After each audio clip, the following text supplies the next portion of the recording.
बड़ौदा हलके में चुनाव से पहले भाजपा सरकार द्वारा अनेक विकास परियोजनाओं के साथ साथ आज इंडस्ट्री डिपार्टमेंट के चीफ कोऑर्डिनेटर सुनील कुमार ने बड़ौदा हलके के अति पिछड़े एरिया के 20 से अधिक गांव में बनने वाले IMT की घोषणा की।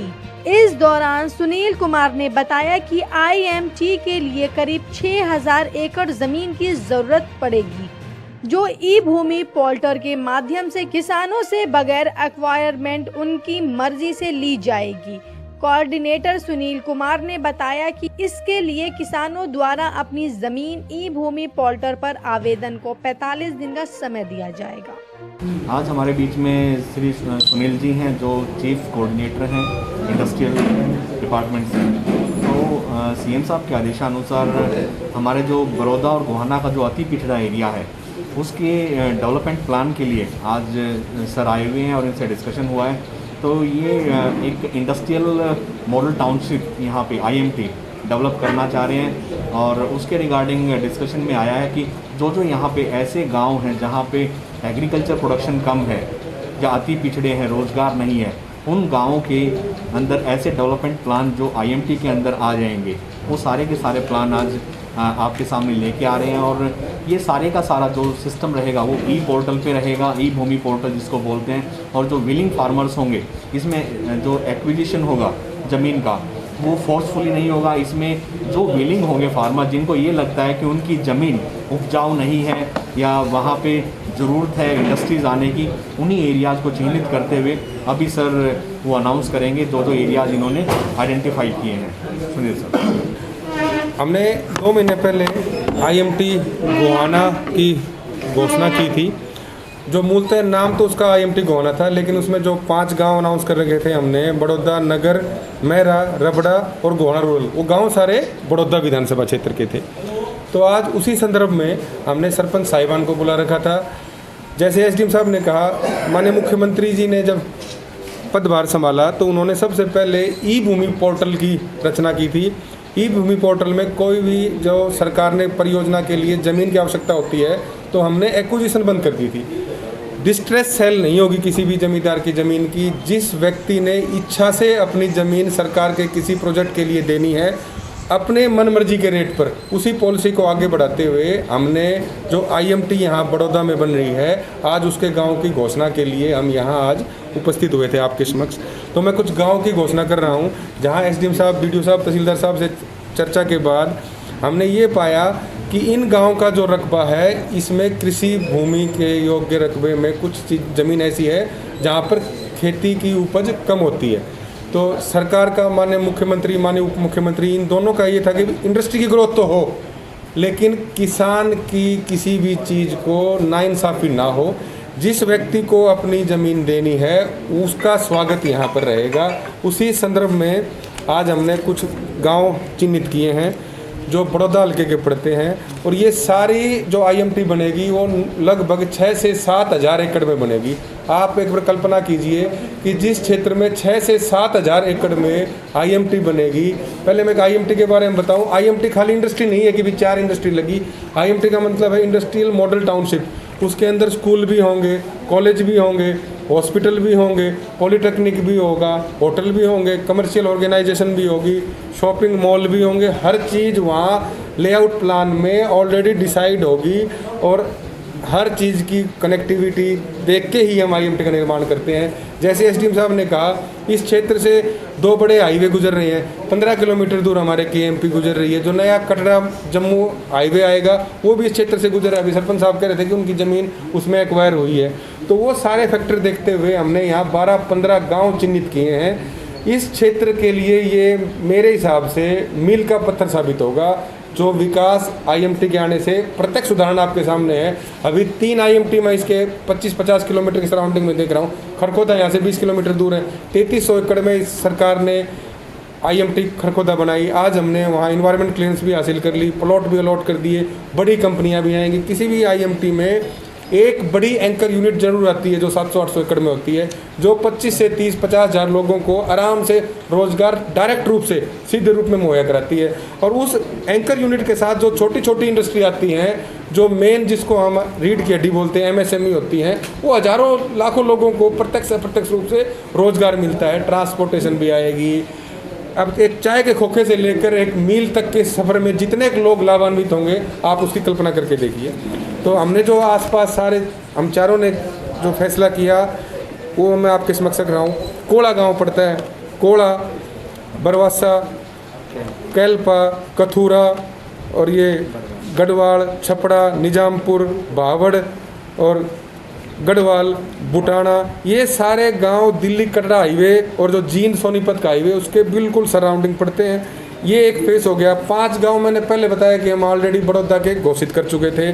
उसके अलावा हमने 3 गांव आलुवाना, आउलाना और ये बंडेरी और ठसका, ये 3 गांव और टोटल मिला के ये हमारे पास 8, 5, 13, 14, 15, 16, 25 गांव के लगभग ऐसे हैं जो बड़ौदा विधानसभा के हैं। ये कनेक्टेड गांव हैं। इन 25 गांव में आप सोच के देखो, अगर 5-6 हज़ार एकड़ में IMT बनती है तो इस क्षेत्र का स्वरूप क्या होगा। इंडस्ट्री आएंगी, यहाँ रोजगार उत्पन्न होगा। लेकिन मैं फिर पुनः ये बात दोहरा रहा हूँ, हम किसी भी जमींदार या किसान की ज़मीन एक्वायर नहीं कर रहे। हम ई-भूमि पोर्टल पर उनसे प्रस्ताव आमंत्रित कर रहे हैं। जिस भाई बहन को अपनी ज़मीन सरकार को देनी हो, सरकार उसको लेकर इस प्रोजेक्ट को पूरा करेगी। धक्का किसी के साथ कोई नहीं होगा। लेकिन मैं जो पढ़े लिखे हैं इन गाँव में, इन सब से मैंने ये विनती की सरपंच साहिबान से, अब तो खैर हमारी पंचायतें भी सारी पढ़ी लिखी हैं, इन सब से मैंने यही अनुरोध किया कि आपकी कोई भी समस्या हो, कोई सवाल हो, SDM साहब, BDO साहब, तहसीलदार साहब यहाँ बैठे हैं, चंडीगढ़ में हम बैठे हैं, इंडस्ट्री डिपार्टमेंट पूरा 24 घंटे आपकी सेवा में तत्पर है। किसी को कोई भी बात में पूछना हो, हम ये चाहते हैं कि अगले 3 से 6 महीने पर धरातल पर आपको IMT दिखे। और इसको देखने के लिए देखो, ताली दोनों आँख से नहीं बजेगी। जमींदार चाहेंगे जिनकी ज़मीन है कि भाई जहाँ खेती की उपज कम होती है तो वो अपनी ज़मीन दे सकता है, धक्का किसी से नहीं होगा। और आपके किसी भाई के कोई सवाल हो तो आप कर सकते हैं। सर, क्या इस IMT के लिए सर्कल रेट या कोई ऐसा रेट कोड किया? कोई रेट नहीं है, कोई रेट कोड नहीं किया। जब टेंडर का मतलब होता है स्वेच्छा से जो ये रेट देंगे, उस रेट के ऊपर सरकार आपसी बातचीत के जरिए लेगी। एक मैं अभी पीछे सरपंच साहब को बता रहा था, एक district level price fixation committee already act में गठित है, जो DC साहब की अध्यक्षता में होती है। उसमें MP साहब, MLA साहब, आपके सरपंच, ब्लॉक समिति के चेयरमैन, जिला परिषद के चेयरमैन और हर गांव के 4-5 मौजूद व्यक्ति उसके मेंबर होते हैं। वो सारे बैठ के फैसला करते हैं। सरकार फिर हायर सेटल है, 3 कमेटियाँ बनी हुई हैं। पहली कमेटी प्रिंसिपल सेक्रेटरी की अध्यक्षता में, दूसरी कमेटी है चीफ सेक्रेटरी साहब की अध्यक्षता में, तीसरी कमेटी है जो हायर लेवल परचेज कमेटी है मुख्यमंत्री जी की अध्यक्षता में। सारा प्रोटोकॉल, पूरा कानून ई-भूमि के पोर्टल पर कोई भी व्यक्ति देख सकता है। अगर किसी को कोई भी समस्या आए तो मैंने मेरा नंबर सारे सरपंच साहिबान को दे दिया। 24 घंटे हम उनके लिए उपलब्ध हैं। यानी सर, जब तक 6000 एकड़ जमीन इकट्ठी नहीं होगी तो जरूरी नहीं है। मैंने एक 6000 एकड़ की मैंने आपको एक लीड दी है। 2000 एकड़ भी बना सकते हैं हम, 3000 एकड़ भी बना सकते हैं। वो तो जनता की डिमांड के ऊपर है। जितनी इनकी डिमांड आएगी, हम ज़मीन लेके जितने लेआउट प्लान बना के फाइनल करेंगे, उसमें सारे फैक्टर देखेंगे कि भी हम कहाँ से रेल गुजर रही है, कहाँ से हवाई अड्डा नज़दीक पड़ेगा, कौन सा वो पड़ रहा है। लेकिन जब हम इंफ्रास्ट्रक्चर के वे से देखेंगे तो ये ज़मीन पर सारी सुविधाएँ उपलब्ध हैं। पहले भी एक ऐड दी थी। हाँ, उसी के संदर्भ में वो जारी रहेगा। उसी संदर्भ में मैंने पहले कहा था कि नाम था उसका IMT गोहाना, लेकिन गांव सारे उसके बड़ौदा के ही थे। तो अब हमने जोड़ दिया IMT बड़ौदा/गोहाना और 14-15 एक फेस के और 5 गांव ये और 6 गांव इस तरफ के भी 25 गांव जोड़ दिए। और भी अगर हमारे पास सुझाव आते हैं तो निकट भविष्य में वो भी जोड़ेंगे। ऑफिशियली तो उसमें 2800 एकड़ मांगी गई है। 2800 एकड़ एक पैरामीटर फिक्स कर दिया कि रकबा देख के इतने %, अगर वो 2900 हो, 2600 हो, 6000 हो तो सरकार को कोई दिक्कत नहीं होती। IMT का मतलब ये नहीं होता कि 2000 में ही बनेगी। अब खरखोदा में 3300 एकड़ में भी है। अगर यहाँ हमारे पास प्रस्ताव आ गए 10,000 एकड़ के, तो हम यहाँ बड़ी IMT बना देंगे 2 फेज़ में, फेज़ 1, फेज़ 2। उसमें क्या होता है कि हमारे को नक्शा बनाना होता है। अगर किसी प्रोजेक्ट की ज़मीन जैसे हमने डिसाइड की कि 5,000 एकड़ ज़मीन चाहिए हमारे को, अगर 3500 एकड़ स्वेच्छा से हमारे पास ज़मीन आ गई तो 70% जो प्रोजेक्ट की ज़मीन आ गई। अगर बीच में किसी भाई की ज़मीन पड़ती है तो हम उसकी एक्वायर नहीं करेंगे, हम उसकी ज़मीन का तबादला कर देंगे। जैसे पहले आप रेवेन्यू में नहीं बोलते थे कि चवन्नी के बदले अठन्नी वाली ज़मीन, चवन्नी के बदले चवन्नी की ज़मीन, अठन्नी के बदले जो अठन्नी ज़मीन, इनको सारा तहसीलदार साहब को पता है, वो ज़मीन ट्रांसफ़र हो जाएगी कंसोलिडेशन एक्ट के हिसाब से। उसमें भी धक्का ज़बरदस्ती नहीं करेंगे। जिस रकबा, जितना रकबा भविष्य में अगर लिया गया, जिस श्रेणी का रकबा है, जिस क्वालिटी की ज़मीन है, उसी श्रेणी की क्वालिटी के रकबा उसको तबादला करके दे देंगे। सर कितने दिन में प्रोसेस पूरा अब हम ये ऐड डाल देंगे कल परसों में, 2 महीने का हम टाइम दे देंगे। 2 महीने के बाद जो हमारे पास प्रस्ताव आएंगे, उन प्रस्तावों का सारा मूल्यांकन करके, मैं तो ये कह रहा हूँ कि हम तो ये चाहेंगे कि 3 से 6 महीने में यहाँ इसकी आधारशिला रख दी जाए कि उसकी डेट चल रही है अभी। आज हमने इतना सिस्टम को पारदर्शी बना रखा है कि आज हम कोई प्लॉट अलॉट करें, चाहे कोई ज़मीन लें, सब हमारा ऑनलाइन है, ई टेंडर। मेरे पास कोई एप्लीकेशन आती है प्लॉट अलॉटमेंट की तो आखिरी टाइम तक मुझे भी नहीं पता होता कितनी एप्लीकेशन आई है। हमने सब कुछ ऑनलाइन पोर्टल पर बिल्कुल पारदर्शी तरीके से, आज अब हम यहाँ IMT में प्लॉट भी अलॉट करेंगे, भविष्य में करेंगे, पक्का बनाएंगे। जब इतने लोगों की भावनाएं जुड़ी हुई हैं तो वो प्लॉट भी ऑनलाइन ऑक्शन होंगे। कोई भी किसी के साथ कोई भेदभाव नहीं, कोई भाई भतीजावाद नहीं, पुरानी बातें कोई नहीं दूर। वो मैं इस टाइम अभी आवेदन है हमारे पास, इतना बोल सकता हूँ। सर क्या इसमें भूमि बैंक बनाने में किसी प्राइवेट प्रॉपर्टी डीलर की इन्वॉल्वमेंट? इसमें प्राइवेट प्रॉपर्टी डीलर नहीं बोलेंगे, इसमें एग्रीगेटर एक शब्द है, वो एक्ट में ही प्रावधान है। अगर कोई व्यक्ति एग्रीगेटर, वो कोई, उसको आप डीलर मत बोलो, एग्रीगेटर है।